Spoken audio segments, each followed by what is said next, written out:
Agora vou entrar na minha fase David Attenborough, em que, em vez de só começar a falar de causas e efeitos, o que é que temos de fazer, vamos só falar um bocadinho das razões, do ciclo do carbono, que eu acho que é uma coisa que faz um bocadinho de falta para as pessoas enquadrarem a dimensão holística do problema, porque muitas vezes, e em grande medida, as medidas que são tomadas ou que as pessoas apoiam ou que compreendem fazem bem de um lado e fazem mal do outro.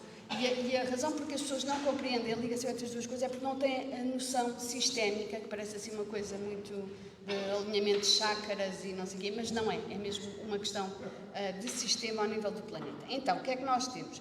Nós temos a tecnologia mais avançada de fixação de carbono, ou seja, a tecnologia mais avançada para a resolução do problema das emissões de CO2 é a fotossíntese, ou seja, são as plantas, que retiram em presença de luz dióxido de carbono da atmosfera e o transformam em material vivo. Okay? Nós somos feitos de carbono, as plantas são feitas de carbono, os animaizinhos, as bactérias, é tudo carbono e, portanto, se tem carbono na atmosfera e o fixa em termos de matéria orgânica, estamos a tirá-lo de lá.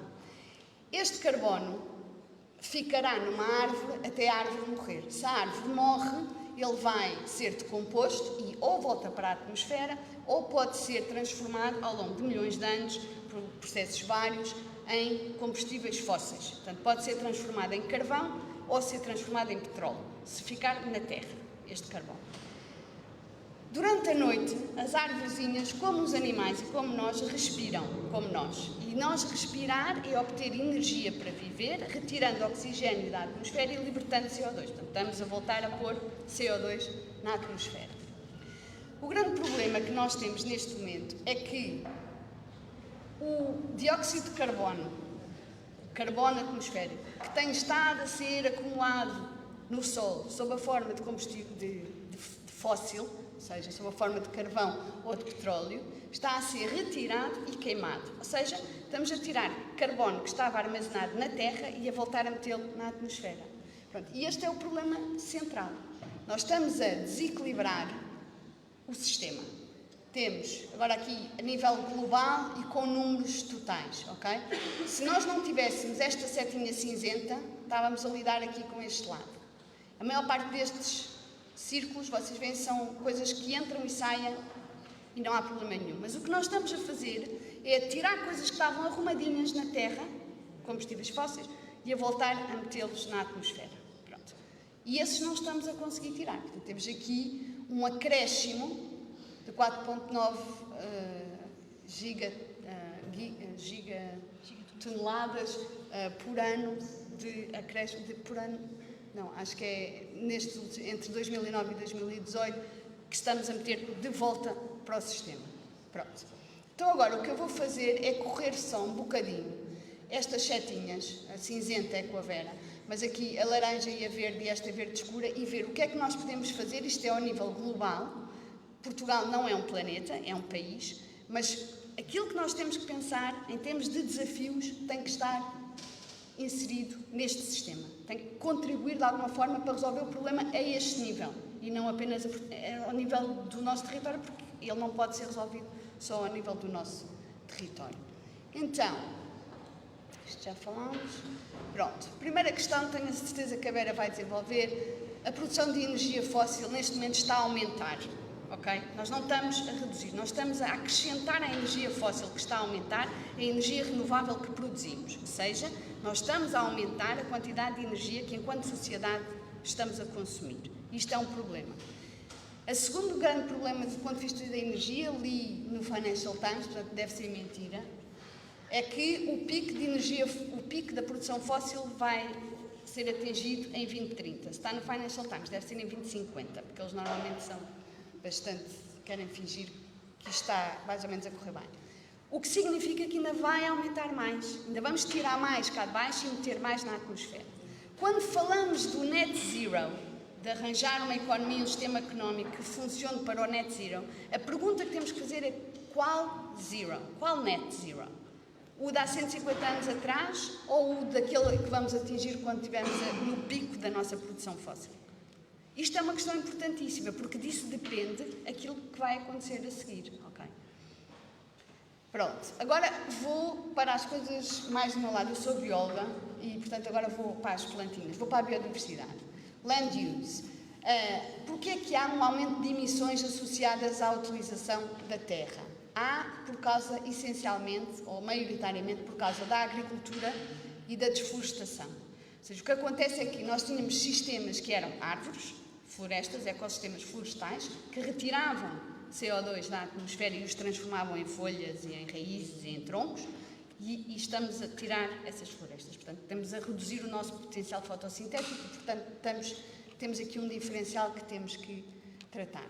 Temos um segundo aspecto, este é o positivo, que é o papel de fixação de carbono, de carbon sink, portanto, de retirada das florestas. E elas absorvem, neste momento, os cálculos apontam para que absorvem 1/3 daquilo que estamos a tirar da terra. Ou seja, nós tínhamos que aumentar, se fosse para resolver tudo só com florestas, tínhamos que aumentar a massa, o território coberto por floresta para mais do que 2 vezes aquilo que temos neste momento. E finalmente temos aqui o papel dos oceanos, que eu não sei se conseguem ver, mas os oceanos são um fixador de carbono imenso. Eles, na realidade, absorvem mais até do que as florestas terrestres, indicam alguns cálculos. E quem é que faz este trabalho? O fitoplâncton. São organismos produtores, portanto, fotossintéticos, microscópicos, que vivem no oceano. E o problema é que no próprio oceano está diluído carbono, CO2. Nós podemos diluir carbono atmosférico no oceano, mas isto está a provocar a acidificação do oceano. Portanto, o pH do oceano muda, a propriedade física do oceano muda. E quando nós mudamos a propriedade física do meio, os seres vivos que estão nesse meio podem ou não conseguir aguentar a alteração que estamos a induzir. E o que está a acontecer é que o fitoplâncton não está habituado a estes níveis de acidificação.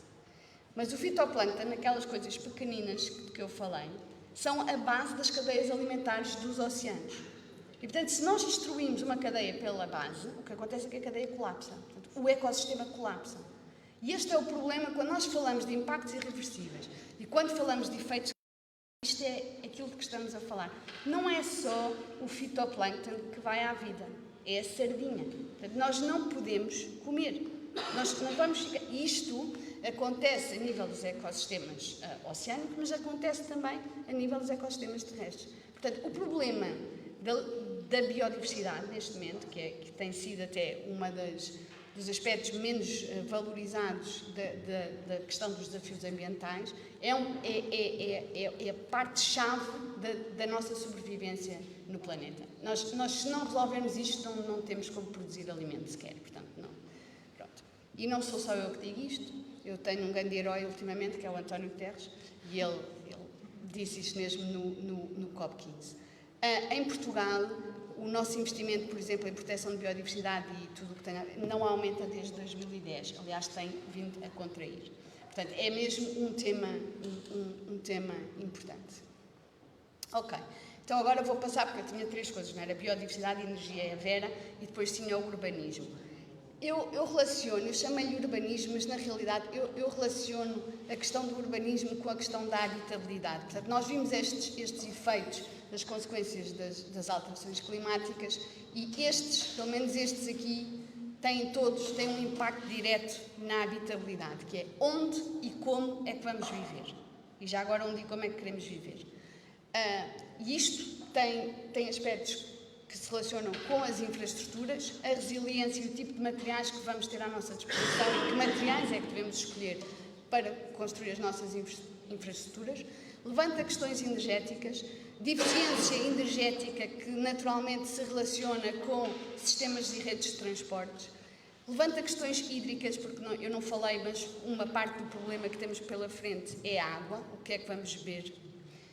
E isso, por sua vez, levanta questões de eficiência, mas também de distribuição e de produção agrícola, e depois levanta as questões demográficas e as migrações, porque há, de facto, zonas do planeta que não vão ser habitáveis, quer dizer, onde as condições de vida vão vão ser muito graves. E, portanto, temos pela frente a terceira dimensão, que é urbanismo, e eu por urbanismo entendo também planeamento, que é planear com antecedência aquilo que vamos fazer e como. Pronto, e agora vou só dar exemplos do sistema de... Quando nós dizemos que vamos desflorestar para instalar energia renovável, e há pessoas que se levantam e que dizem que não devemos fazer isso, e há alguém que aparece com umas continhas feitas num papel e diz, mas isto compensa. Essa pessoa não está a pensar no sistema todo. Do ponto de vista sistémico, do ponto de vista do planeta, esta troca não faz sentido nenhum, nem agora, nem ontem, nem amanhã, e cada vez menos. Portanto, se não tivéssemos alternativa, mas ainda por cima temos alternativas. Quando alguém diz que vamos desflorestar para fazer agricultura intensiva e que isto é super bom porque produzimos mais por quilómetro quadrado ou por hectare, não sei o quê, não. Nós não podemos continuar a desflorestar para produzir alimentos. Nós temos que ir para sistemas de produção de alimentos agroflorestais. E o que é espetacular, por exemplo, em Portugal, é que nós temos um sistema desses. O montado é um sistema que foi inventado pelos nossos ancestrais há 9.000 anos, muito mais inteligentes do que nós. É um sistema que produz comida, que produz cereais, que produz carne, que é resiliente ao fogo, que aguenta stress hídrico. Nós temos sistemas já desenvolvidos que servem para responder a estas coisas. Nós não temos que estar a desflorestar para instalar olival intensivo. Quem disser que sim, porque depois exportamos, porque não está a pensar no sistema todo. Esta ideia do holístico não é uma ideia tonta, ela é mesmo fundamental. Nós temos que pensar no todo para tomar decisões. E, finalmente, uma que eu gosto muito, que é a questão da habitabilidade e da biodiversidade, que é a redução de calor, portanto, a redução de temperatura nas ilhas das cidades, que eles chamam as ilhas urbanas, que é o papel que a florestação, portanto, as árvores têm no arrefecimento do meio urbano. E isto tem impactos enormes, não é só por ser bonito, que também acho que é bonito, não é? Mas isto torna o problema da eficiência energética também menor. Pronto, eu acho que, espero ter convencido que são 3 eixos fundamentais, biodiversidade, energia e urbanismo, e agora o que eu queria ter feito, e não tenho tempo, era desenvolver um bocadinho a ideia da escala e do planeamento, e porque é que isto tem que ser, porque é que isto são áreas para a intervenção do Estado e não podem ser áreas em que nós deixamos ao mercado ou à decisão individual. Como é que vamos então agora fazer tudo? Todos nós vamos então plantar uma árvore. Eu também tenho plantinhas na minha varanda e o meu pai também está a plantar alfarrobeiras no Algarve e tudo isso contribui, mas não é assim que nós vamos resolver o problema de Portugal. Nós precisamos mesmo de ordenamento, nós precisamos de um plano, e esse plano tem que ter escala e, portanto, a única gente que o pode fazer é o Estado. Obviamente isto requer dinheiro, acho que a Vera também vai tratar desta questão, e volto ao António Guterres, já tinha dito que era o meu herói, que é onde é que vamos buscar este dinheiro? Um bom sítio para começar é abolir os subsídios à indústria fóssil e canalizar esse dinheiro para aquilo onde ele faz falta. Pronto, e fico por aqui e espero ter cumprido o tempo.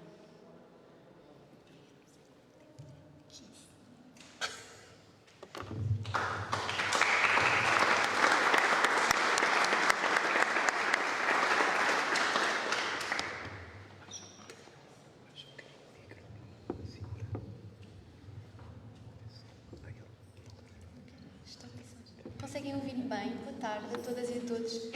Sim, ouvem bem? Ótimo. Queria começar por agradecer o convite à organização deste primeiro Fórum Causa Pública. É um gosto enorme estar aqui. Muito obrigada às resistentes e aos resistentes. Houve uma debandada geral para a sessão ao lado, mas espero que vejam o vosso tempo por bem emprego, tendo ficado aqui connosco. Agradeço muito à Filipa pela excelente intervenção. É muito mais fácil prosseguir com a minha intervenção tendo havido esta introdução sobre os danos das alterações climáticas de origem antropogénica no sistema terrestre. Eu também vou citar muito o António Guterres, não combinámos, mas de facto tem sido uma das vozes mais corajosas, até pelas suas metáforas, por vezes, enfim, catastrofistas, mas ao mesmo tempo realistas e, portanto, acho que merece ser citado. Mas a minha primeira citação, na verdade... desculpa, eu não me apresentei. Assumi que... Peço imensa desculpa. Vera Ferreira, sou investigadora no Instituto de Ciências Sociais, estou fazendo doutoramento em alterações climáticas, mas sou cientista social e acho importante reforçar este ponto. Não sou bióloga e, portanto, é provável que não domine tão bem certos aspectos, mas que a Filipa já explicou, portanto, não há problema nenhum. Eu trabalho sobre a transição energética em Portugal, concretamente sobre democracia energética e, portanto, vou-me focar sobretudo em aspectos relacionados com a energia, mas não só. Então, como eu estava a dizer, a minha primeira citação, na verdade, é do Papa Francisco, que no início deste mês publicou aquilo que se designa por exortação apostólica, e é muito interessante porque ele dirigiu esta mensagem, e estou a citar de cor, peço desculpa se estiver a errar, mas dirigiu esta mensagem a todas as pessoas de boa vontade, creio, sobre as alterações climáticas, que tenham boa vontade em relação às alterações climáticas, julgo que é assim. Ora, eu não sendo católica, incluo-me neste público e, portanto, vou citar o seu aviso inequívoco. O Papa Francisco diz que o mundo em que vivemos está a colapsar e pode estar a aproximar-se de um ponto de ruptura. Isto ao mesmo tempo que apela a uma transição energética célere. Recordo que esta não é a primeira mensagem do Papa Francisco sobre a crise climática. Já tinha sido lançada uma encíclica em 2015, a Laudato Si, na véspera do Acordo de Paris, e julgo que não é uma coincidência publicar esta mensagem no momento em que estamos a sensivelmente um mês do início da próxima Conferência das Nações Unidas sobre Alterações Climáticas, a designada Conferência das Partes, a 28ª. E eu queria aqui evidenciar um número que me parece particularmente elucidativo e assustador. Em março deste ano, o painel intergovernamental para as alterações climáticas avançou que 3,3 e 3,6 mil milhões de pessoas vivem em contextos altamente vulneráveis face às alterações climáticas. E isto é muito importante porquê? Porque durante muitos anos os cientistas climáticos foram muito cautelosos em estabelecer uma relação direta entre as alterações climáticas de origem antropogénica e fenómenos extremos específicos. Mas neste momento a evidência científica já é robusta o suficiente para permitir ao IPCC afirmar com um elevado grau de confiança que estas mesmas alterações climáticas de origem antropogénica, sublinho, já estão a afetar muitos extremos meteorológicos e climáticos em todas as regiões do mundo. E o verão de 2003 ficou marcado pelo desenrolar da crise climática em direto. Vivemos o julho, o agosto e o setembro mais quentes deste há registro, e tudo aponta para que 2003 venha mesmo a ser o ano mais quente alguma vez registado. E o recorde tinha sido em 2016, portanto, já no início deste milénio. Vimos os incêndios catastróficos em Maui, em Rhodes, na Grécia. O Canadá enfrentou a pior época de incêndios de sempre. A Eslovénia, as piores inundações. E o mais preocupante é que o que são agora fenómenos excepcionais, em 2023, daqui a uma década poderão ser normais. A menos, claro, que haja um reforço acentuado da ação climática. Mas não existem compromissos políticos à escala global que permitam antecipar qualquer atenuação consequente da crise climática. Como eu referi, estamos a poucos dias, poucas semanas, aliás, da Conferência das Nações Unidas, e é importante também mencionar que se vai realizar no Petrostat, nos Emirados Árabes Unidos. Os prognósticos não são nada animadores. Num relatório das Nações Unidas que monitoriza os processos dos Estados em relação à redução de gases com efeito de estufa, é afirmado de forma inequívoca que os países ainda estão muito longe de alcançar os objetivos do Acordo de Paris. E, portanto, tal como a Filipa mencionou, as emissões de gases com efeito de estufa provenientes da queima de combustíveis fósseis continuam a aumentar, sendo que temos que cortar drasticamente as emissões se quisermos manter o aumento da temperatura abaixo dos 1,5 graus Celsius. E eu recordo que, em 2015, os signatários do Acordo de Paris comprometeram-se precisamente a envidar esforços para tentar limitar o aumento da temperatura a 1,5 graus, tendo como referência os níveis anteriores à Revolução Industrial. Porque a partir deste limiar, não é por acaso que nós ouvimos falar tantas vezes dos 1,5 graus, a partir deste limiar as alterações climáticas poderão tornar-se catastróficas e potencialmente irreversíveis. Portanto, é um bocadinho o ponto de não retorno e o momento a partir do qual caminhamos para um terreno completamente desconhecido. Este relatório que eu citei das Nações Unidas deverá servir de base para as negociações na COP28 e também refere uma coisa muito importante, é que a exploração de combustíveis fósseis deve cessar até ao final desta década. No entanto, não existem quaisquer garantias de que este ponto venha sequer a ser colocado na agenda. E convém também recordar que o presidente da COP28 é o CEO de uma gigantesca petrolífera, uma empresa que tem o terceiro maior plano de expansão de produção de petróleo e gás e fica apenas atrás da Arábia Saudita e do Qatar, portanto está muito bem acompanhado. Como eu acredito que não existem coincidências em política, não é por acaso que os principais atores da indústria fóssil continuam a desempenhar o principal papel nas negociações internacionais sobre o clima. E sem qualquer pudor, portanto, de facto, sem qualquer vergonha. E enquanto o planeta arde, recordo novamente as palavras de António Guterres, vivemos na era da ebulição global, a indústria fóssil floresce. O ano de 2022 foi o mais rentável de sempre para as 5 maiores empresas ocidentais de petróleo e gás, a Exxon, a Chevron, a Shell, a BP e a Total, que obtiveram em conjunto os lucros monstruosos, uma vez mais, citação de António Guterres, na ordem dos 200 mil milhões de dólares. Portanto, este é o retrato do caos climático. Mas eu gostaria de regressar um bocadinho ao diagnóstico. Isto porquê? Porque eu acho que é extremamente importante desconstruir o engodo neoliberal, de acordo com o qual os indivíduos, portanto, todos os seres humanos, são responsáveis quer pelo desencadeamento, quer pela resolução da crise climática. E esta narrativa é extremamente conveniente, porque dilui as responsabilidades uniformemente, como se toda a espécie humana fosse um monólito homogéneo e sem história, sobretudo sem classe social. Isto porque, de facto, existe uma elite poluidora cujo estilo de vida, e aí sim, agrava a crise climática, com os seus jatos, com os seus iates, com as suas mansões, com as suas ilhas.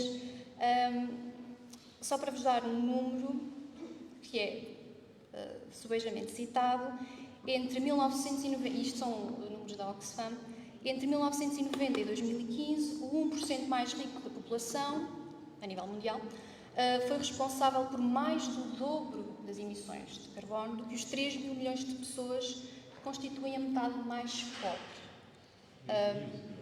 3 mil milhões, exatamente, peço desculpa, 3 mil milhões. Portanto, parece-me elucidativo. Portanto, eu convido-vos a dar um passo atrás e a reformular o diagnóstico das causas da crise climática. É uma das consequências mais perniciosas e destrutivas do capitalismo fóssil, que é um modelo de produção alicerçado na acumulação constante de capital e lucro, na extração de combustíveis fósseis, daí a designação de capitalismo fóssil. Portanto, há um sistema energético a alimentar este sistema económico e também depende, obviamente, do trabalho remunerado e reprodutivo de homens e mulheres tantas vezes invisibilizados. Portanto, eu encontro aqui, de facto, uma fração da população que é responsável pelo desencadeamento da crise climática. Não é toda a espécie humana de forma indiferenciada. O mais perverso da crise climática tem a ver com o impacto assimétrico das suas consequências. Isto aquilo que se designa muitas vezes os movimentos pela justiça climática define esta situação precisamente como de injustiça climática, isto é, o maior fardo da crise climática vai ser carregado por quem menos contribuiu para a desencadear. E falamos aqui de disparidades tanto a nível geográfico, entre o norte e o sul global, mas também a nível de classe, portanto, a nível de classe social. E, portanto, embora a ação climática nos seja muitas vezes apresentada como um exercício meramente tecnocrático, ela é, na verdade, eminentemente política.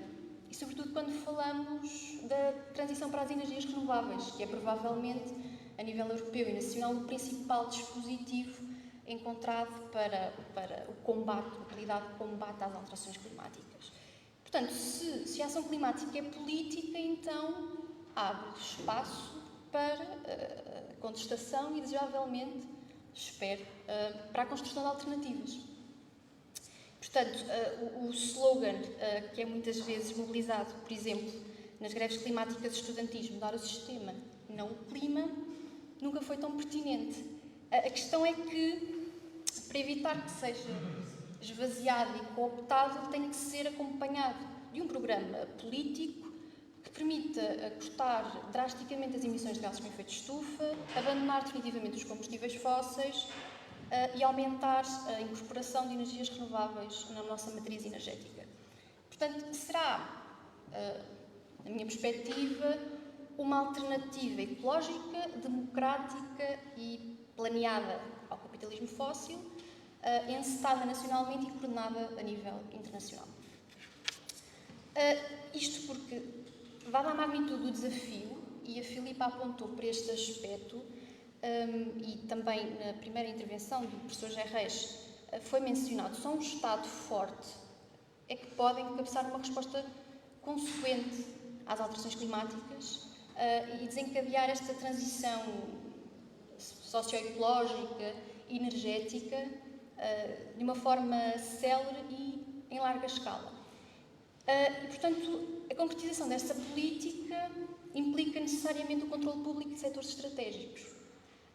Falo aqui da energia, da água, dos transportes, de uma parte da floresta e também, provavelmente, esta parte menos consensual, da banca e da finança. Isto terá de ser acompanhado pela reabilitação de instrumentos de planeamento e, claro, de investimento público.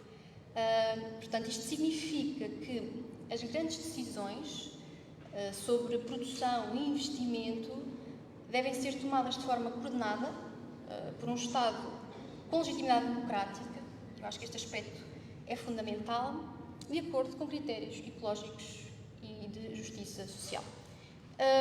Porque há aqui setores que nesta reconversão terão de ser extintos, outros contraídos. Falo, obviamente, da indústria fóssil, mas há outros setores que provavelmente serão mais difíceis de descarbonizar, mas que não podem ser deixados de parte desta transição. Falo do cimento, da pasta e do papel, da indústria automóvel, do transporte marítimo e aéreo e depois aquilo que eu considero consumo supérfluo. E falo aqui, por exemplo, da indústria do luxo. Isto conduzirá à perda de postos de trabalho. Aliás, já se verifica, até em Portugal, embora em menor escala, com o encerramento das centrais termoelétricas de Sines e do Pega e da refinaria de Matosinhos. E, portanto, no momento em que Portugal se comprometeu a alcançar a neutralidade carbónica, é de alimentar a justiça e evitar que o fardo desta transição recaia sobre quem hoje trabalha.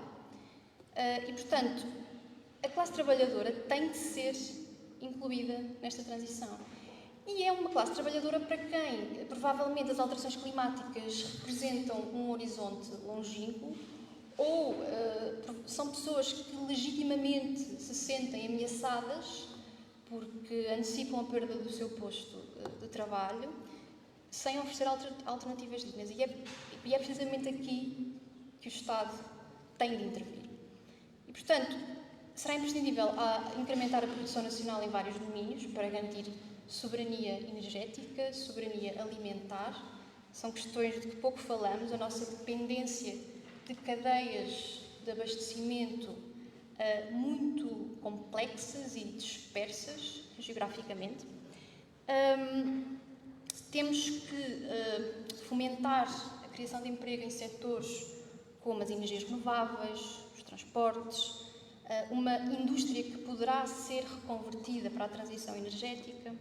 E estes empregos serão, por um lado, socialmente úteis, com direitos e vão contribuir simultaneamente para reduzir as emissões de gases com efeito de estufa. E, portanto, para romper definitivamente com os combustíveis fósseis, para cumprir este objetivo da redução das emissões, temos que agir aqui em várias frentes. Frente energética, com a incorporação de fontes 100% renováveis, até 2030, portanto, temos que antecipar esta meta. Ampliar a oferta pública de transportes coletivos eletrificados, onde inclui necessariamente a ferrovia. Implementar um programa de reabilitação do parque habitacional, para melhorar a eficiência energética e o conforto térmico dentro das habitações. Eletrificar uma parte significativa da indústria também e expandir práticas agroecológicas, a que a Filipa também já ouviu. E vou começar a concluir, espero sim. Os termos e os tempos desta transição não podem ser deixados ao mercado. Aliás, viu-se com a guerra na Ucrânia que mercados liberalizados no setor energético não funcionam. E, sobretudo, porque os objetivos que norteiam as empresas privadas não se coadunam com uma transição célere. As energias renováveis, e aqui não estou a falar de uma questão de preço para a sua instalação, estou a falar de uma questão de lucro, não são lucrativas o suficiente para que as empresas privadas as massifiquem. E, portanto, também não nos podemos esquecer de uma coisa, é que estes mercados liberalizados vinham com a promessa de baixar, por exemplo, os preços de energia para o consumidor final. E isso não acontece. Portugal continua a ser, infelizmente, um dos países da União Europeia em que a pobreza energética mais pessoas afeta. E, portanto, uma transição energética justa vai ter necessariamente que assentar no controle democrático do setor energético. Isto implica a propriedade pública dos principais centros eletroprodutores, falo aqui de barragens e parques eólicos, a renacionalização das redes de transporte e distribuição, que foram privatizadas, e também num direito universal à energia renovável, que é algo de que eu não ouço falar, em Portugal pelo menos, e que pressupõe o acesso a serviços, a um cabaz de serviços energéticos básicos, para uso doméstico, mas inclui também aqui, por exemplo, a mobilidade, portanto, o acesso a transportes públicos eletrificados. Isto porque, se nós entendermos a energia renovável como um direito e não como uma mercadoria, então cabe ao Estado salvaguardar este acesso universal e recuperar o seu papel na provisão deste bem, nomeadamente através de um serviço público de energias renováveis. Eu gostava aqui de relembrar, não, porque não sei se toda a gente saberá, mas foi recentemente publicado um relatório da campanha Empregos para o Clima, que propõe precisamente um roteiro para operacionalizar este serviço público de energias renováveis. Este sistema terá que assegurar a gestão e o planeamento do conjunto do setor elétrico, portanto, desde a produção, distribuição, transporte, comercialização, garantir a segurança do abastecimento, mas também salvaguardar este direito à energia. Isto porque, da mesma forma que existem serviços públicos para salvaguardar direitos fundamentais, como a saúde e a educação, e que estão sob ataque, não é? É importante sublinhar isso, também o acesso à energia renovável deve constituir um direito e uma correlativa obrigação dos Estados nacionais. Mas isto fundamentalmente faz-se através de medidas estruturais, de uma abordagem integrada e mais ampla de combate às desigualdades, à exclusão, à pobreza. Acho que o São Pedro não está a gostar da minha intervenção, mas eu prometo que estou a terminar. propondo fundamentalmente uma política articulada de habitação, de reabilitação do parque habitacional, através de investimento público. Isto, só para deixar uma mensagem final, não pode ser legado às pessoas individualmente todo o esforço, toda a responsabilidade pela transição energética. Como disse a Filipe muito bem. Caso contrário, só quem tenha recursos financeiros é que pode ser um sujeito político, neste caso, não é? Se entendemos a transição energética como um processo político, só quem tenha recursos financeiros é que pode participar dela. E isso é extremamente injusto. Fico por aqui, muito obrigada pela vossa atenção.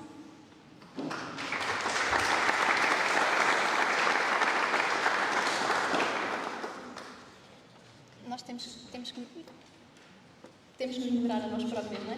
Sim. Pronto, então Pediram para divulgar, pediram-nos para divulgar que está a ser transmitido em streaming, se quiserem dizer aos vossos amigos que não vieram. E agora passamos a palavra a vocês. Não sei se há um microfone nessa. Não. Sim. Posso falar? Sim. Obrigada à Filipe e à Vera por estes contributos.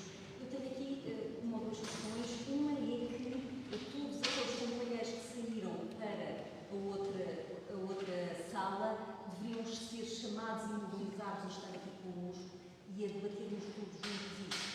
Porque sem economia, sem pensarmos o desenvolvimento económico do país e do mundo, não resolvemos a crise climática. Porque, na realidade, temos falado muito em transitar as renováveis, mas não é só uma transição das fósseis para as renováveis que nós precisamos realmente também de eficiência e também de sobriedade, de reduzir alguns consumos e depois temos esta quadratura de círculo que eu não sei resolver, tenho aqui um economista ao meu lado, talvez me ajude, como é que mantemos uma economia saudável e, aliás, melhoramos a nossa economia e produzimos mais, como pedia também o José Reis, e, ao mesmo tempo, conseguimos reduzir as nossas emissões de forma a travarmos os piores ataques das alterações climáticas. Portanto, nós temos aqui um desafio enorme de ter uma economia saudável e ter também um planeta saudável e habitável. A outra questão que colocava a ver tem a ver com as comunidades de energias renováveis. Penso que estás a trabalhar nisso, porque o Estado, a própria lei prevê a existência de SES, de comunidades de energia renovável, nomeadamente por iniciativa dos próprios municípios. Nós, em Oeiras, conseguimos aprovar na Câmara que o próprio município de Oeiras se constitua como comunidade de energia renovável, e, portanto, não soubemos mais nada, acho que não fizeram nada para isso, mas na realidade nós precisamos de inúmeras comunidades de energias renováveis pelo país todo. Eu gostava de saber, já que penso que estás a estudar isso, afinal, quantas comunidades de energias renováveis é que o país já tem, porque é realmente muito importante começarmos a ter inúmera produção descentralizada de renováveis. Obrigada, peço desculpa por ter tomado Nós juntamos 3 perguntas. Sim. Então, espera, estava aqui primeiro. Sim. Sim. A pergunta veio um pouco no mesmo sentido, ou seja, faz logo quando vi o programa, fiquei preocupada com esta divisão de painéis. Ainda para mais, na altura até pensei que estivéssemos todos na mesma sala, que fosse uma tarde de exposição, mas de facto dividimos ainda torna a questão mais preocupante. Eu acredito que grande parte da demandada também se deve ao fator de celebridade, não é? São caras famosas dos mais conhecidas do público, pelo menos. Não, eu conheço-os, mas se calhar as pessoas que são um pouco mais velhas não conhecem. A questão é, de facto, a dada é sempre puxar para esse tipo de questão. De facto, como é que se explicam até a intervenção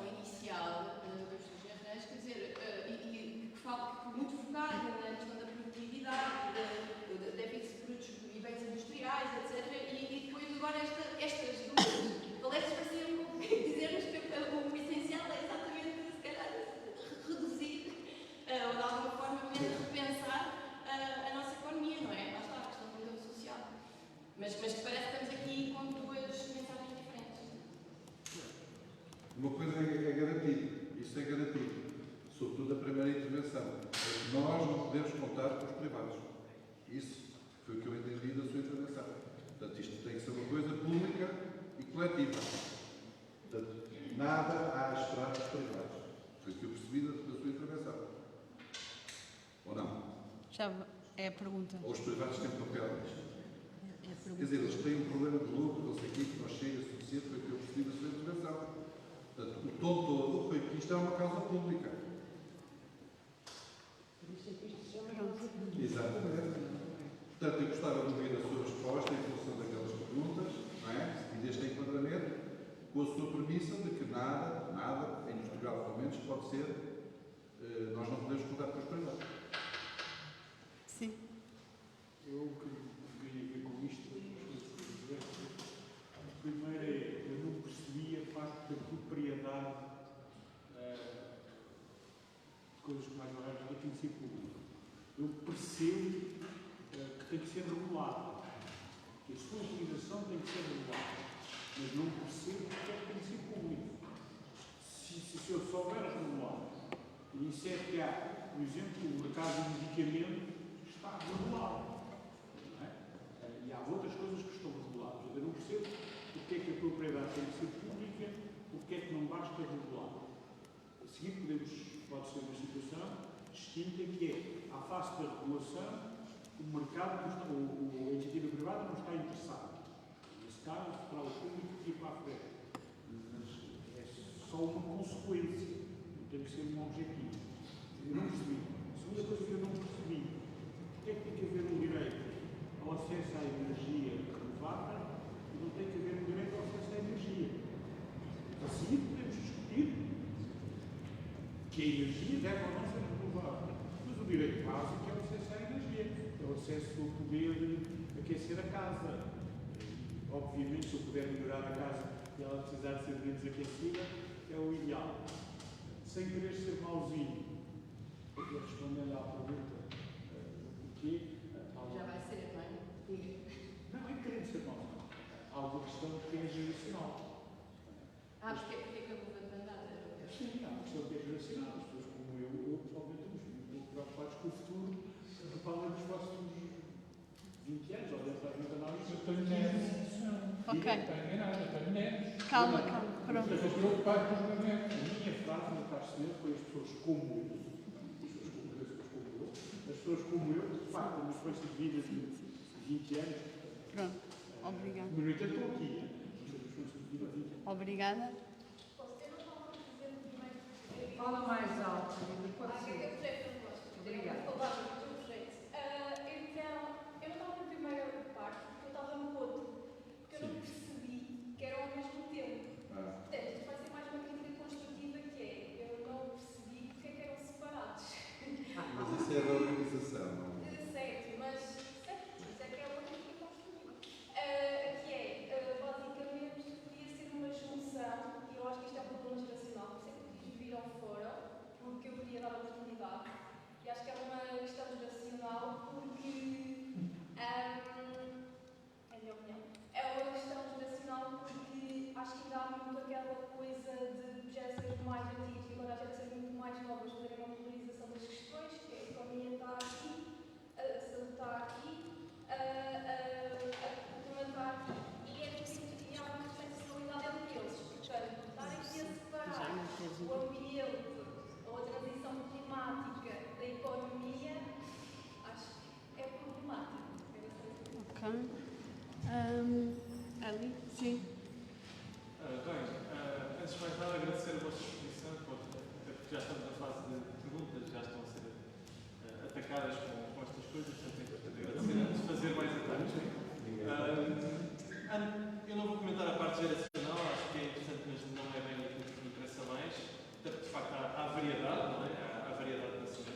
Mas queria ser aqui um bocadinho policional da parte política, dizer antes de mais nada, concordo com quase tudo aquilo que vocês estiveram a dizer, portanto não é esse o ponto, mas em termos práticos o que estão a falar, particularmente a Vera, se não me engano, enquadra uma grande transição sistemática com uma grande quantidade de medidas que até dentro desta sala como já vimos, claramente não não são tão enquadráveis quanto possamos pensar. Só a palavra nacionalização faz muitas pessoas ficarem quietas nas cadeiras.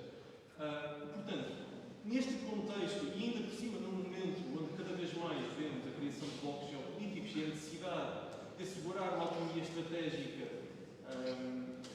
regional face a outras regiões que possivelmente implicam choques de sistemas, como é que conseguimos colocar isto para a mente do público como uma prioridade, quando simultaneamente temos prioridades que podem vir de outros lados e, ao mesmo tempo, a ideia, que já foi aqui falada e até aqui pela colega, de que isto da indústria e da economia tem que ter uma coesão efetiva e que não é possível fazer nada disto sem fazer adaptações também a uma economia que, de qualquer das formas, é um modelo económico de crescimento constante e que, se pararmos de crescer, a coisa quase que desaba, não é? Mas parar de crescer pode ser uma consequência, por assim dizer, de algumas das mudanças sugeriram. Portanto, como é que enquadramos isto do ponto de vista isolado? Qual é que seria o primeiro passo, por exemplo, para Portugal, ou para a Europa, se Portugal neste contexto for demasiado difícil de simular, qual é que seria o primeiro passo para fazer esta transição,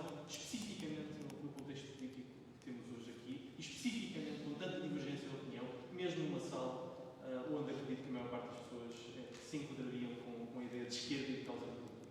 Portanto, obrigado. Ok, obrigada. Sim. Obrigado por perguntar a todos. Eu, de alguma maneira, não é tanto quanto ao painel do lado, mas ao painel que segue. Porque acho que são muito importantes e focadas com a palavra democracia. Se há bocadinho falámos de construção da alternativa necessária de ser sustentável, tem de ser uma alternativa democrática. Uma alternativa democrática precisa de votos, que era o ponto onde eu queria enquadrar em algumas das intervenções anteriores. E a alternativa democrática, eu ia só este ponto. As analogias às vezes são imprecisas e ajudam.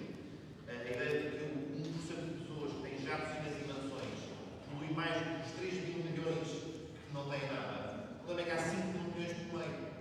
Esses 5 mil milhões que são a classe média e são os eleitores não podem ser alienados do necessário debate sobre como é que fazemos essa transição. E o problema é que, aliás, já vou ver o painel que eu sou orador, eu sou especialmente pessimista quanto à sobrevivência do planeta e da democracia. Eu acho que a questão é concorrência para ver quem é que cabe primeiro. E verdadeiramente, uma das razões pelas quais é difícil salvar ambos é que não há tempo para salvar os dois ao mesmo tempo. Porquê? Porque estas decisões que são urgentíssimas, como ficou bem expresso nas vossas intervenções, precisam de respostas cuja urgência não é compatível com o tempo das democracias. No tempo das democracias corremos o risco de ir para dentro das pessoas e não as cativar em quantidade e em escala suficiente. Não é para ser pessimista, mas eu acho que o ponto é problematizar e encontrar os problemas. Temos também que ver como é que conseguimos, captando o maior número de pessoas, trazê-los a bordo. Uma pergunta, uma questão que foi colocada aqui há bocadinho, sobre se temos ou não que esperar alguma coisa dos privados. Mesmo que não tenhamos nada que esperar dos privados, a função pública não é só necessariamente assegurar ela tarefas, mas também é mobilizá-los e todos também a trabalhar para o bem comum. E com isto termino. A ideia de que, de alguma maneira, este debate vai ser um debate clássico e que as pessoas talvez já estejam, não é o debate que querem aqui, sobre se este é um problema do capitalismo ou não. Eu diria que todas as outras soluções alternativas ao capitalismo, em termos de transição energética, são quase tão más quanto o capitalismo. Porque eu não vejo as alternativas que existiram, um modelo que não tenha sido extrativista ou um modelo que não tenha sido também abusador do combustível fóssil como forma de produzir a industrialização, planos quinquenais, estou a exagerar. Estou a ir ao máximo possível do exagero que consigo. Mas o ponto é, a construção de um modelo não se fará tanto nestes clássicos, uma forma de debate que estamos habituadas, é mesmo necessário partir de um molde e fazer um molde diferente se queremos assegurar, ou por ordem, um de cada vez, os dois, a sobrevivência das democracias e a sobrevivência do planeta. E o desafio, de facto, é extraordinariamente difícil.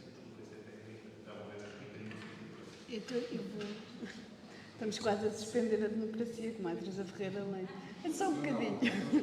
Então, espera aí, mas só mais duas, não é? Depois, se calhar, tenta... 3, desculpa. Mas como está tudo à volta da mesma coisa, juntámos nós três. Sim. Eu queria fazer só não uma crítica, mas uma sugestão construtiva precisamente à sua comunicação, em que fala naquele slide que projetou como reservatórios de carbono possíveis os oceanos e a floresta. Deixou de fora um muito importante, que é o solo. Exatamente. E o armazenamento de carbono de formas estáveis na matéria orgânica do solo tem uma capacidade que não é infinita, mas é muito significativa e que há em Portugal, nomeadamente, está extremamente numa situação, eu diria, deplorável. E, portanto, precisa-se de uma lei de solos.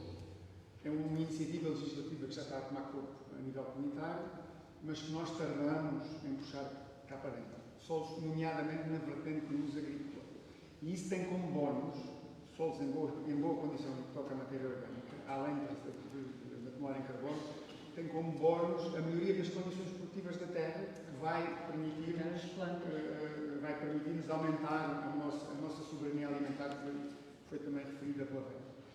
Portanto, era esta sugestão que deixava, que se inclua, em qualquer que seja o plano, a questão do solo, nomeadamente o uso agrícola do solo. Já agora, de onde é que vem? De onde é que vem? Sim. De Mérito.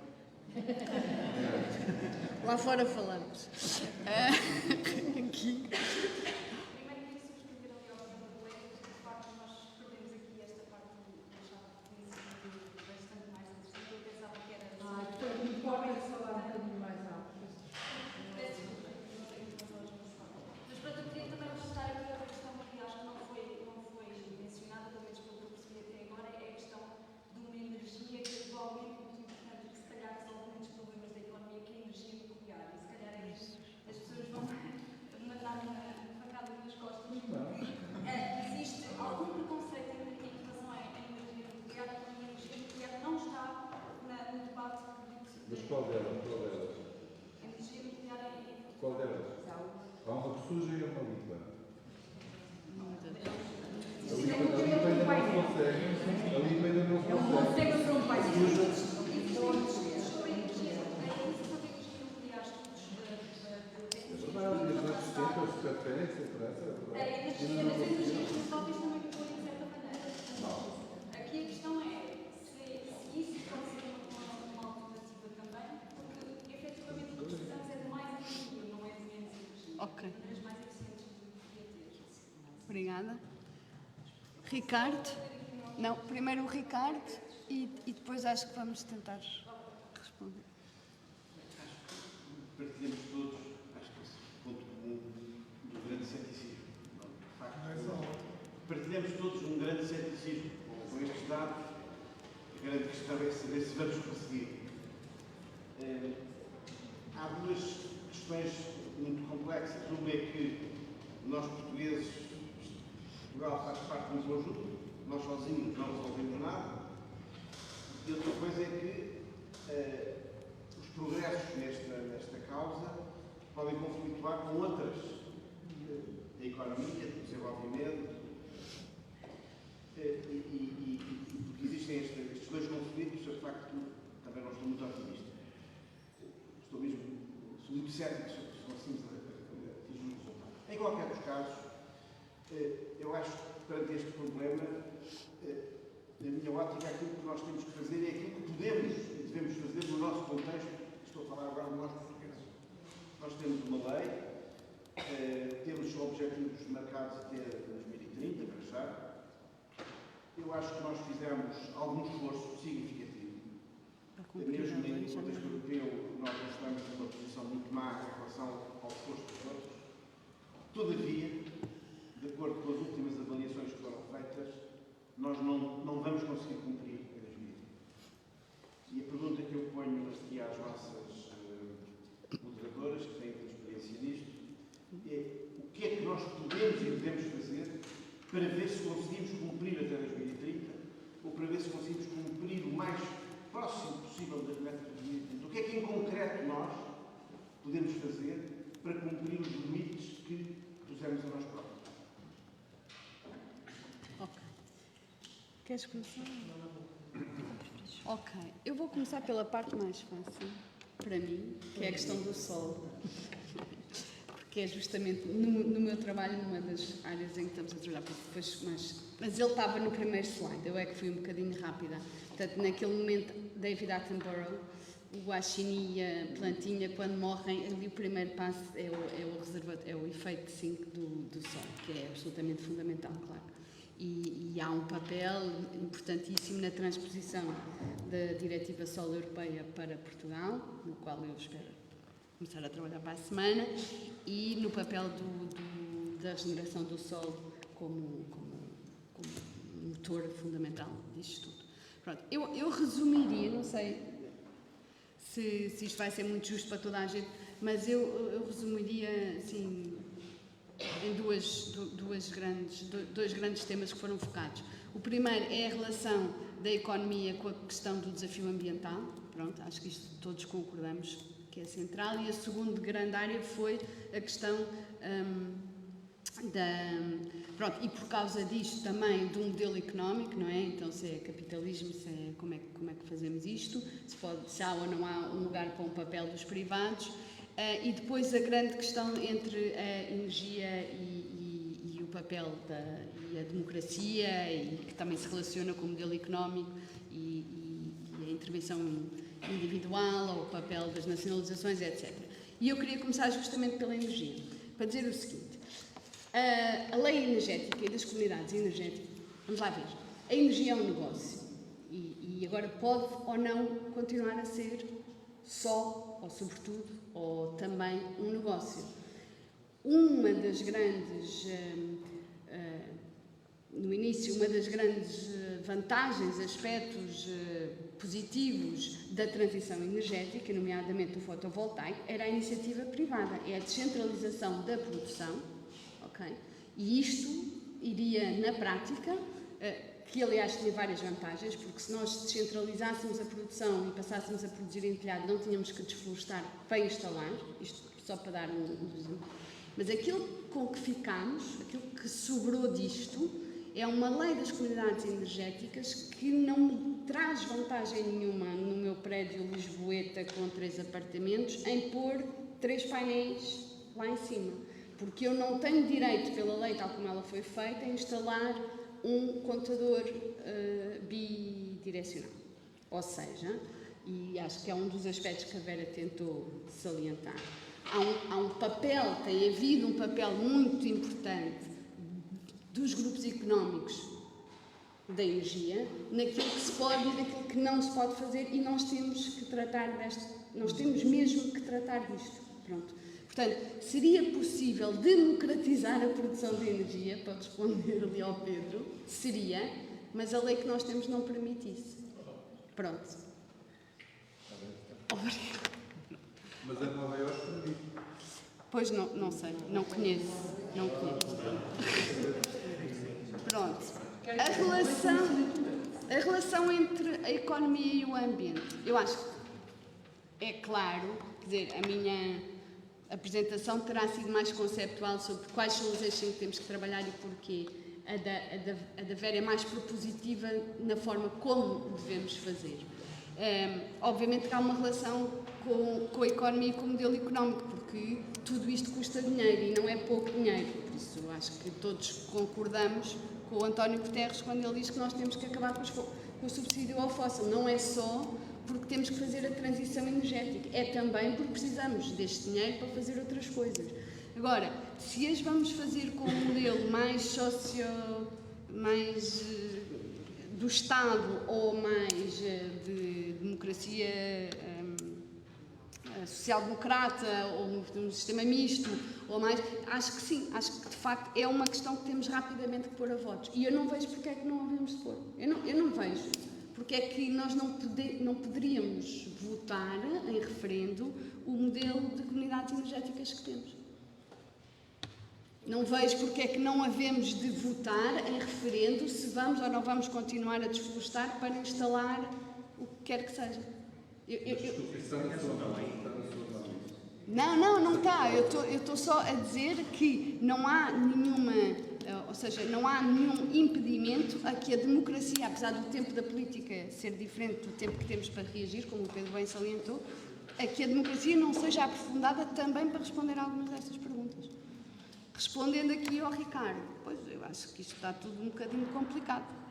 Se nós não estamos a cumprir metas de resíduos, nós não estamos a cumprir metas da água, nós não vamos cumprir, porque já vamos começar um bocadinho tarde, as metas do solo, nós estamos mesmo com dos resíduos foi a primeira que eu disse. Não vamos. Portanto, nós estamos com um problema básico de cumprimento de objetivos que estão na lei. Agora, era preciso perceber bem porque é que não estamos a cumprir. E eu acho que em grande medida, pelo menos da profissão que tenho vindo a exercer ultimamente, porque eu sou bióloga, mas agora trabalho para uma coisa chamada um Centro de Competências de Planeamento da Administração Pública. Em parte, nós temos um problema grave de governança que temos que ultrapassar muito rapidamente, que é, não é só definir as metas que queremos, é como é que lá vamos chegar e como é que trabalhamos com os atores no terreno para lá chegar. E nós temos aí um problema, pronto, de organização que temos que resolver. Obrigada. Conseguem ouvir-me bem? Agradeço muitas questões. De facto, é um fórum. Na verdadeira acessão da palavra, estou muito satisfeita. Peço desde já desculpa se não consegui responder a tudo. Deram-me uma tarefa hercúlea, mas agradeço e fico muito satisfeita pelas questões que me colocam. Eu vou começar, talvez, por tentar esclarecer aquilo que pode ser um possível equívoco em relação ao direito europeu, nomeadamente quando eu aludi às redes de distribuição e transporte nacionais, e sim, é verdade que a palavra nacionalização tem um peso e tem uma conotação negativa, mas a EDP e a REN eram nacionais até há 10 anos e, portanto, não nos podemos esquecer, não podemos naturalizar, me parece, é que não podemos naturalizar a privatização, nem os mercados liberalizados, porque isto não é o estado natural das coisas, não surgiu de qualquer ordem espontânea. É uma construção política, foi um processo político deliberado e, portanto, a esse respeito eu gostava de esclarecer que não existe nada no direito europeu que impeça que as redes de transporte e distribuição sejam públicas. Elas, neste momento, são exercidas em regime de concessão de serviço público, porque elas são monopólios naturais. Há uma rede de distribuição, há uma rede de transporte. Nada impede que isso seja feito por uma empresa pública. Aliás, acho que Portugal, se não é o único, é dos poucos países na União Europeia que tem as redes privatizadas. O mesmo em relação à produção. Nada impede que exista uma empresa pública a competir com a EDP. Aquilo que o direito da União Europeia obriga é que exista concorrência. Portanto, e uma estrita segmentação das atividades, ou seja, uma empresa não pode ter uma estrutura vertical que incorpora todas as atividades, desde a produção à comercialização. E por isso mesmo é que, por exemplo, o grupo EDP foi segmentado. A origem é essa. Todas as atividades têm que estar separadas, tem que haver concorrência. No caso das redes, não, porque são um monopólio natural. E, portanto, quando eu falo de serviço público de energias renováveis, falo de uma empresa pública da envergadura de uma EDP, que é, aliás, uma empresa extraordinariamente importante e que não deve ser diabolizada porque é fundamental numa transição energética. E também para que fique claro, eu sou defensora de uma economia mista com uma forte intervenção do Estado, com um planeamento consequente e com uma gestão integrada de todos estes setores que são fundamentais para a transição energética, desde a energia à indústria, aos transportes. E, portanto, é isso que eu gostaria de focar. Eu enfatizo tanto a questão do serviço público porque a celeridade e a escala do problema obriga, de facto, a que haja esta coordenação mais central, o que não invalida, por exemplo, que o Estado descentralizado, as autarquias locais, também não tenham um papel fundamental na transição energética. E recupero o exemplo das redes, as redes de distribuição em baixa tensão, ou seja, as redes que permitem que a eletricidade chegue às nossas casas, está sob a alçada dos municípios, a sua gestão. O que acontece atualmente é que também essa atividade é exercida quase exclusivamente por uma empresa privada. Nada impediria os municípios de gerirem diretamente essa rede. Ou seja, há aqui várias prerrogativas que a própria lei já nos concede. Simplesmente foi-se abdicando de as concretizar na esfera pública. Em relação ao direito à energia, é uma questão que me toca particularmente, é uma questão que eu trabalho, e eu concordo plenamente. O direito à energia é universal e incondicional, ou seja, não se pode esperar, obviamente, por uma transição para as energias renováveis para fazer cumprir este direito. Aliás, eu tenho escrito algumas coisas sobre este assunto e faço sempre questão de reforçar que este direito tem de começar a ser construído ainda neste modelo fóssil, independentemente da fonte de energia. O combate à pobreza energética não passa só por alterar a fonte de energia, mas também por todas as outras questões que eu referi tem a ver com a reabilitação. E quando perguntam também o que é que pode começar a ser feito neste momento, reabilitação do parque habitacional, para melhorar o desempenho energético das habitações, para focar esta questão que a Carla referiu há pouco, da eficiência energética, que é tantas vezes negligenciada, e do conforto térmico e do combate à pobreza energética. Isso também passa por descentralizar a produção. E aqui entram os privados. Aliás, neste momento, quem está a ter a maior iniciativa na descentralização da produção de eletricidade são precisamente empresas privadas. A questão é que nem sempre essas soluções, porque estão a ser vendidas como serviço, são benéficas para o consumidor final, em termos do preço. Mas quando nós falamos em instalar pequenas centrais fotovoltaicas, tudo isso exige um conjunto de pequenas e médias empresas que tenham capacidade suficiente para chegar a todo o território. Evidentemente que elas não podem ser excluídas. A questão é que também aqui, na produção descentralizada, para tocar aqui na questão das comunidades de energia, verificamos que não há propriamente um quadro político e regulatório muito favorável a que haja uma disseminação destas pequenas comunidades de energia. Isto porque, de facto, há alguns grupos de cidadãos que se estão a tentar organizar para produzir. No fundo, uma comunidade de energia pode produzir, vender, armazenar e partilhar a sua própria energia. O que acontece é que a sua entrada na rede, não é? Para começarem a gerar eletricidade, precisam de autorização tanto da Direção-Geral de Energia e Geologia como da E-Redes, que é uma empresa privada. E, portanto, aqui um obstáculo, e só para recuperar a questão da importância de ter uma empresa pública, é que uma empresa privada, neste momento, está a bloquear o acesso de cidadãos que se querem organizar para produzir a sua própria energia. Isto parece-me bastante perverso. Em relação à democracia, bom, eu não estou disponível ainda para desistir da democracia, embora haja de facto muitas propostas nesse sentido, ou seja, de transformar esta transição num laboratório para experimentar todo o tipo de alternativas, desde o ecofascismo até ao comunismo de guerra. Já tenho visto de tudo. Eu acho que temos que continuar a lutar pela democracia e, de facto, galvanizarmos por um projeto que passe mais por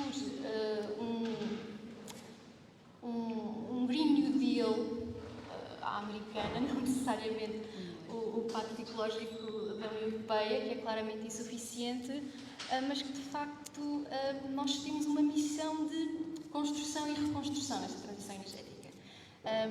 E falta... nuclear. Bom, o nuclear é uma questão muito interessante. A energia nuclear parece-me que deve ser pensada contextualmente, ou seja, eu não diria um país como a França, que depende do nuclear a um nível extremo, para prescindir do nuclear. Isso não faz qualquer sentido. A discussão parece que tem mais a ver em incorporar o nuclear em matrizes energéticas que já estão consolidadas e, sobretudo, em Portugal, onde existe a alternativa de outras fontes renováveis e provável.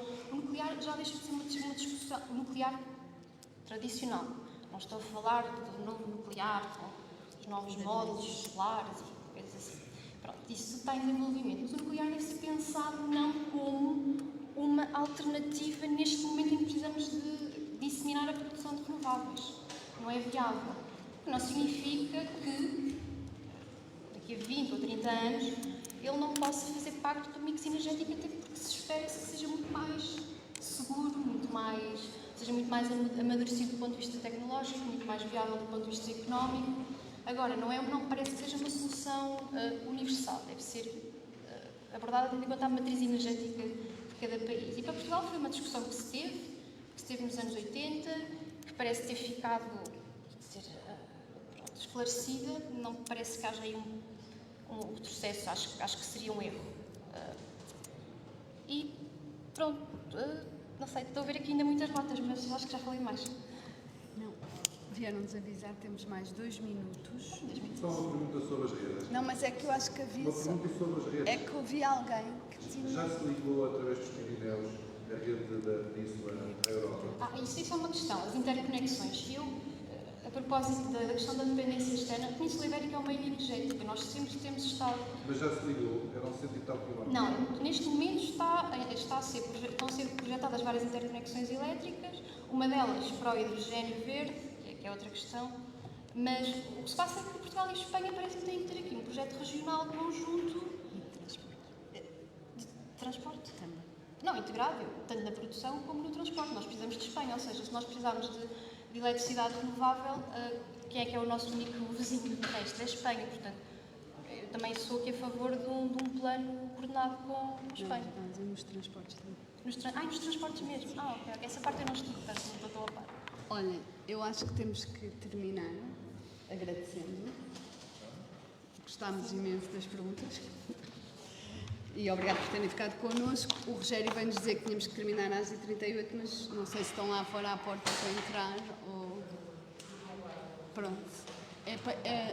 Alexandra, é para terminarmos ou continuamos com... Então pronto, se houver mais perguntas... Desculpa, eu sabia que... Sim.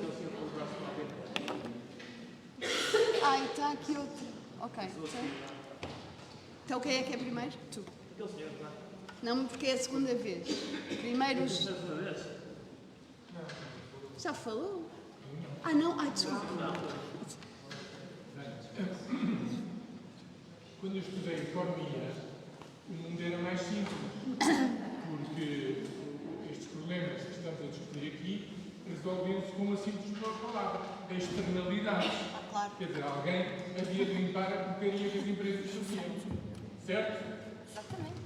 Portanto, continuar a discutir tudo aquilo que é extremamente pertinente na sala ao lado, que sempre foi pertinente, e continuar a ser pertinente, sem incorporar aquilo que a Filipa e a Vera nos disseram, eu peço desculpa, mas é um erro. É um erro de concepção de fundo que não devia persistir. Isto é uma sugestão positiva para a causa. Eu acho que é muito mais frutuoso que uns e outros, com preocupações de um lado, mas tendo em conta uma coisa nova, desde o Clube do Golda, não pode cada vez mais ser desconhecido. É a forma como estamos a pensar a economia, ou melhor, dito da forma mais simples, o futuro já não é o que era antes. É tão simples como isto. O futuro já não é o que era antes. Isso não está aberto. Agora, o problema que se põe, e que eu acho que as duas intervenções, com particular acerto, nos alertam, é que, efetivamente, há interesses contraditórios muito fortes nesta caminhada que temos pela frente. Há coisas que não funcionam. Pensem bem. O mundo inteiro pôs-se de acordo em Paris para dizer isto não pode continuar, isto tem que mudar.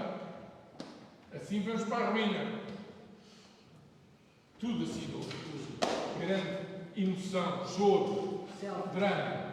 Fantástico, agora é que é. E passados estes anos, os miúdos têm razão. Os putos têm razão. A malta não está a fazer nada que se pareça com o suficiente. Não é? E, portanto, das duas, uma. Ou nós, em desespero, agarramos em baldes de tinta verde e começamos a salpicar nisto, ou este problema de que não está a ser feito o que tem que ser feito e que tem que passar pelo poder político, sim senhor, e portanto tem que passar pela democracia. Se nós não queremos o comunismo de guerra e não queremos o fascismo, que eu percebo muito bem o que é que a Vera acaba de dizer, não é? Que são soluções extremas, aliás, como já eram soluções extremas anteriormente, digamos assim. Se queremos que a democracia funcione, a distribuição desta sala, a distribuição das preferências desta sala, diz-nos de qual é o clima maioritário versus minoritário de sensibilidade a estes problemas candentes. A maioria da população não está a ganhar para este problema. Mas o problema existe. Quer dizer, é uma chatice, mas o problema existe. E, portanto, a fase que temos, que era falar uns com os outros, que era meter nos partidos da esquerda a necessidade de pôr isto muito cá em cima nas suas agendas políticas e ganhar a maioria da população para essa agenda política. Essa que é a tarefa, que não é a tarefa só de encontro. Claro, tem que ser propostas com pés e cabeça, mas é uma tarefa profundamente política, centralmente política. E depois se verá se é com empresas públicas, se é com empresas privadas, concessionadas, reguladas, se é, em que sistema é. Esse é o ponto seguinte. Agora, pomos isto na agenda a dizer, malta, não empurremos, não continuemos a empurrar este problema. Isto está cada vez pior. E todos sabemos que há um efeito cumulativo de que a Vera e a Filipa não falaram, partem do princípio que nós sabemos e entendemos isso. Mas, de facto, cada dia que passa isto está pior. O mar sobe. Portanto, a questão é política, sim. É nós ganharmos o PS, ganharmos o PCP, os Verdes, o Bloco, o LIVRE, o PAN, porque não o PSD. Isto já não é um problema de classe. Isto é um problema alargadíssimo, interclassista. Esta é que é a novidade. Isto é que é a novidade. Não é um sistema alternativo de produção de bens e mercadorias. Isso é o passado, isso é a história do século XX, já não é a história do século XXI. Isso é que a gente devia discutir. Portanto, esta separação entre as duas salas é catastrófica para mim. É o contrário do que devia acontecer. É verdade, pá. É verdade.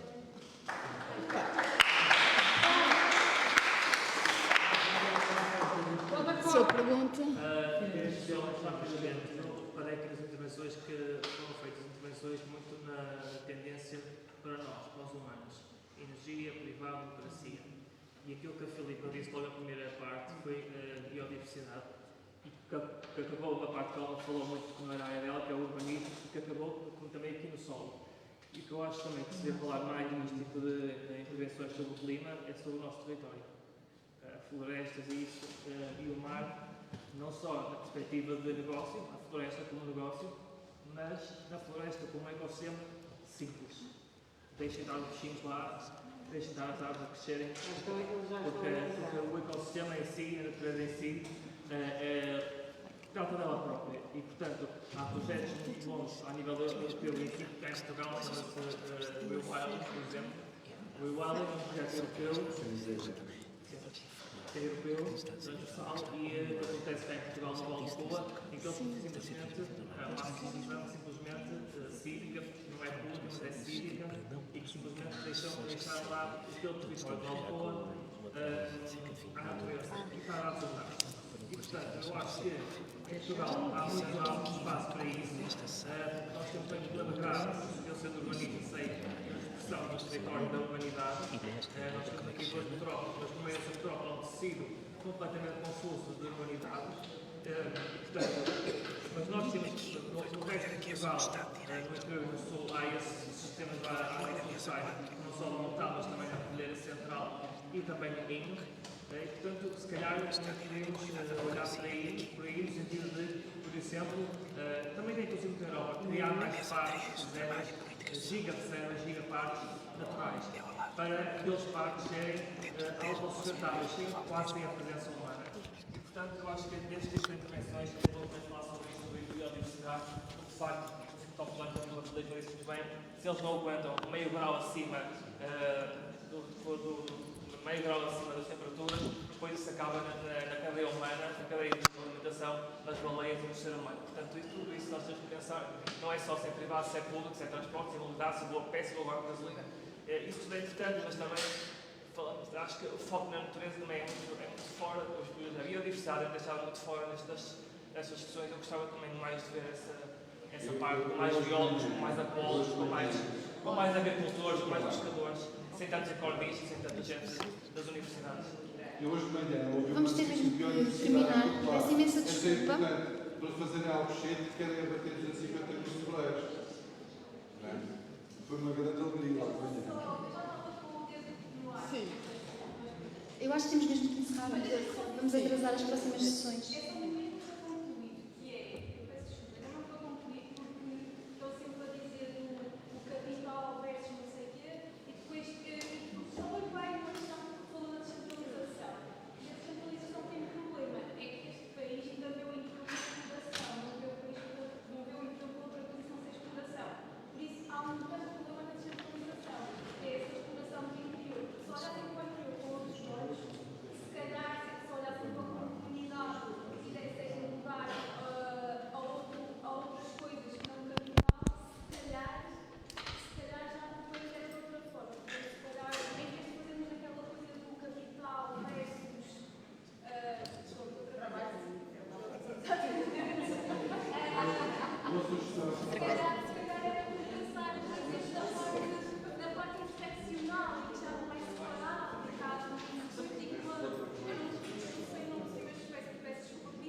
Muito obrigada a todas as todas.